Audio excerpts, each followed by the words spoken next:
Je continue. Donc, les malformations anorectales représentent plusieurs types d'anomalies congénitales interrompant de façon totale ou partielle la continuité de la portion terminale du tube digestif ou modifiant sa topographie, se constituant précocement au cours de la vie intra-utérine entre la 6e et 10e semaine, et donc susceptibles de s'associer à des anomalies à distance. Les malformations couvrent un large spectre de malformations au pronostic fonctionnel hétérogène s'associant dans 60% des cas à d'autres malformations. L'intérêt de cette question réside dans le fait qu'elle représente une des principales causes d'obstruction néonatale qui touche environ 1 cas sur 5000 naissances vivantes avec une prédominance masculine. Le diagnostic peut être fait en anténatal par l'échographie du 3e trimestre, mais essentiellement se fait en salle de naissance. C'est une urgence médico-chirurgicale et le pronostic réside dans l'association avec d'autres malformations, en particulier cardiaques. Comme rappel embryologique, vers la 4e semaine, la confluence de l'intestin terminal et de l'allantoïde forme le cloaque, qui représente le carrefour des voies digestives et urinaires. Il reçoit aussi le canot de Wolff et se prolonge par l'intestin postanal. Jusqu'à la 8e semaine, l'extrémité caudale de l'embryon est constituée du périnée primaire et une prolifération mésenchymateuse autour d'une membrane cloacale recouvrant l'issue distale commune des voies digestives et urinaires. Vers la 8e semaine, il va se produire un cloisonnement de l'enveloppe frontale qui va séparer le cloaque embryonnaire en 2 parties, une voie antérieure urogénitale et une voie postérieure digestive. Cette différenciation va évoluer séparément et ceci en fonction du sexe de l'enfant. La fusion de l'intestin postérieur avec les canaux allantoïdes et mésonéphriques est séparée par le septum urorectal, créant le sinus urogénital en avant et l'anorectum en arrière.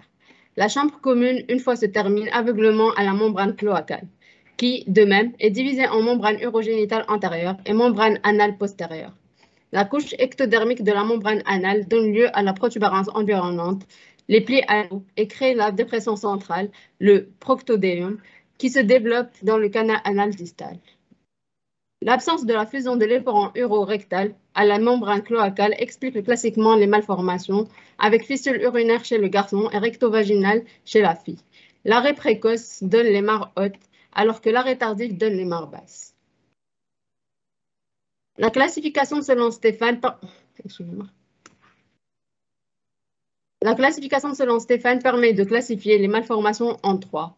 Haute, où le cul-de-sac rectal est situé au-dessus du muscle puborectal, intermédiaire où le cul-de-sac est au niveau du muscle puborectal, alors que les malformations basses sont les formes infralévatoriennes. Dans ce schéma, nous permet de voir les différentes classifications.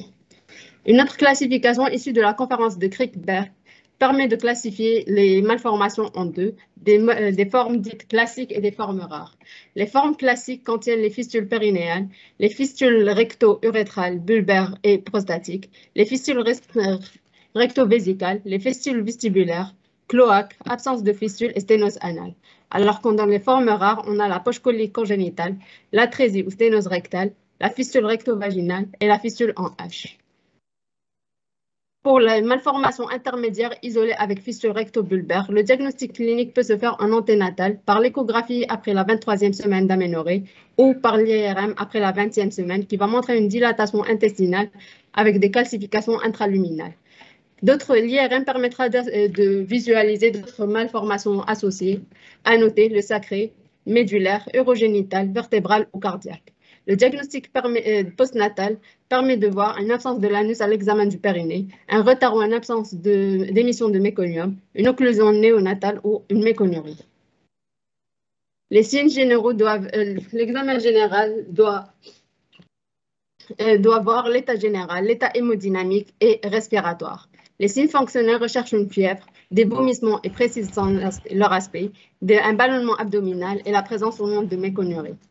Les signes physiques, avec l'inspection du périnée, permet de voir le pli interfessier qui est bien développé, les fossettes anales bien marquées, le sphincter anal qui est stimulable, un scrotum non bifide bien développé et absence de méconium dans le périnée avant la 20e heure. Les signes physiques recherchent un ballonnement abdominal, des ondulations. Le reste de l'examen doit être minutieux à la recherche d'autres malformations associées cliniquement décelables. Plusieurs imageries peuvent être réalisées. À noter le cliché sans préparation, qui doit être fait en profil strict, avec des cuisses qui sont fléchies, avec mise en place d'un repère métallique sur la fossette anale. Le principe de cette imagerie permet de localiser le bord inférieur du cul-de-sac rectal par rapport au plan des muscles releveurs de l'anus et du muscle puborectal. Ceci nécessite la présence d'air dans le rectum. La plupart des équipes ont abandonné le cliché de la tête en bas en réalisant le cliché procubitus. Sur ces deux images, on voit à gauche le cliché qui est tête en bas ou invertogramme et le cliché en procubitus avec le surélévation pelvienne par un linge. On peut aussi faire une opacification du cul-de-sac, soit par ponction directe du cul-de-sac en l'absence de fistule extériorisée, ou par caractérisme de la fistule si elle est accessible, avec une mise en place d'un repère métallique sur la fosse anale. On peut aussi faire réaliser l'échographie périnéale, qui va montrer en coupe sagittale une élévation de la distance du cul-de-sac par rapport à la peau et visualise la fistule qui est interne ou externe. On parle d'une mare basse qui est à distance inférieure à 10 mm, intermédiaire entre 10 et 15 mm et une mare haute supérieure à 15 mm. La coupe transversale détermine le niveau du cul-de-sac par rapport aux muscles releveurs de l'anus.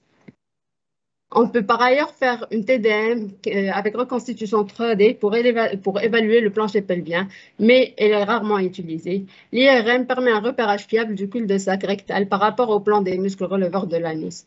On peut aussi faire une rétrogénitographie rétrograde. Les diagnostics différentiels se posent essentiellement avec les autres causes d'occlusion néonatale, à noter l'atrésie du grêle, l'atrésie duodénale, la maladie de Hirschsprung, le syndrome du bouchon méconial, le vulvulus du mésentère commun ou l'élius méconial. Le diagnostic de retentissement, vu que c'est une urgence médico-chirurgicale, si la prise en charge a été faite en urgence et adéquatement, l'évolution se fait en général favorable.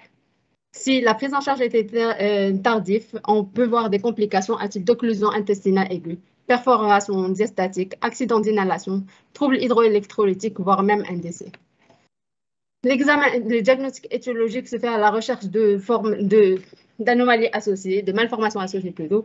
À noter des malformations génito-urinaires qui sont les plus fréquentes, les malformations cardiaques à type de CIA, CIV ou tétralogie de Fallot, les malformations médulaires, des malformations vertébrales ou système locomoteur et des malformations digestives.